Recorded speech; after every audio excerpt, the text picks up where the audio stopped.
He says, stay in me and I stay in you.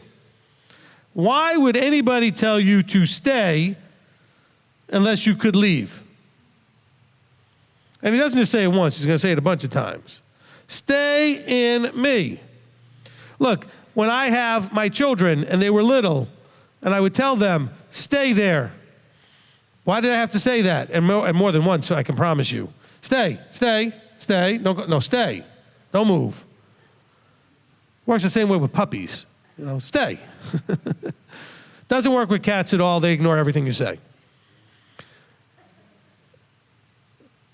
But why would you need to say that? Because if you didn't say it, they're not going to do it.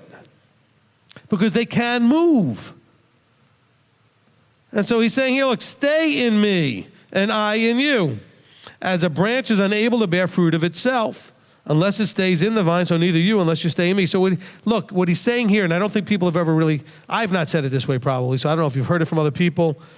He says, as the branch is unable to bear fruit of itself. In other words, when you are self-sovereign, you're not staying in him.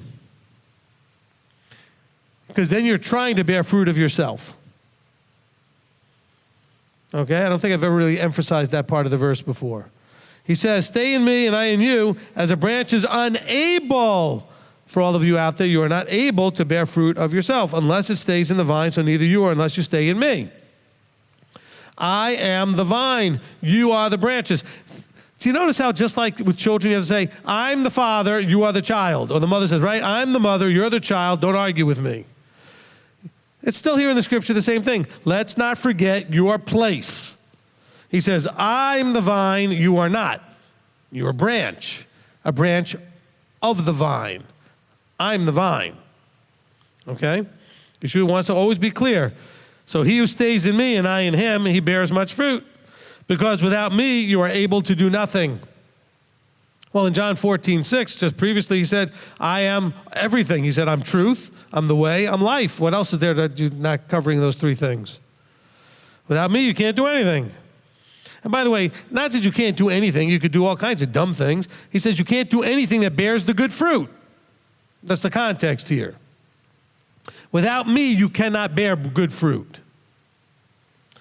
If anyone does not stay in me, he is thrown away as a branch that dries up, and they gather them and throw them into the fire, and they are burned. See, this is where I had to ask the Baptist pastor, okay, so wait. Those are people who were in him. By standard terms, that would be a saved person. Now, if you don't know what I'm talking about and how I see it, go listen to the teaching, Are You Saved? All right? But he says, if anyone does not stay, he doesn't say if they don't start or they don't come to me. He says, if they don't stay in me, he's thrown away as a branch that is dried up. Now, think about it. If you've ever made a fire, the best stuff to burn, especially at the beginning of a fire, is that really dry, tiny little pieces of a branch. And how fast do they burn? Real fast. All right? And they're thrown away, and they gather them and throw them into the fire, and they are burned. And if the fire's already going, they burn really fast. Just drop them in, and pretty much gone. So let's understand that. He says, look, this is only referring to somebody who was in him and now has chosen not to stay in him by being self-sovereign in some way. And by self-sovereign, you could also always choose in your self-sovereignty to leave him and then come under a different authority. But you still, in your self-sovereignty, chose to move. Chose to give authority on to someone else other than him. He says, if you stay in me, verse 7, and now we're going to be much more clear, and my words stay in you. And my words stay in you, you shall ask whatever you wish, and it shall be done for you.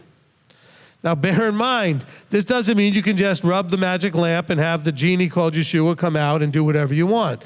He says, if you stay in me and my words stay in you, well, if that's the case, you understand the roles correctly, and you're not going to think any thought of abusing, taking advantage, or whatever misuse of this idea is, and you would understand that, no, he doesn't have to do anything you want.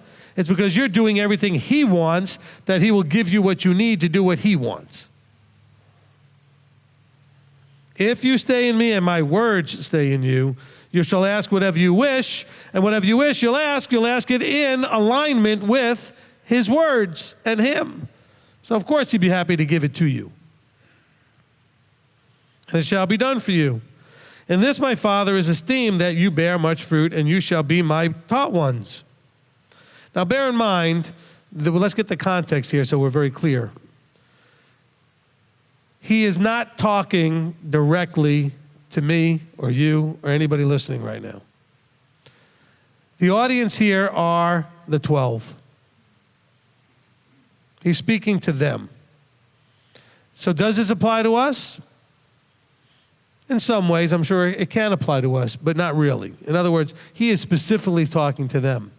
So when you have that context, he says, look, if you stay in me, my words stay in you, and you ask these things, he says, then you will bear much fruit, and you shall be my taught ones. So we can also come into that category if we go through the same process. If we stay in him, if his words stay in us, and we're actually instructed by him. And by the way, if you're instructed by him, then you're not going to do foolish things and ask foolish things. And that's why he has no problem saying, whatever you wish, it shall be done. Because you're going to wish correctly. You're going to desire things correctly. So this is about these taught ones and anyone who would want to become one of his students, one of his taught ones. Disciples is the right word there. Talmidim.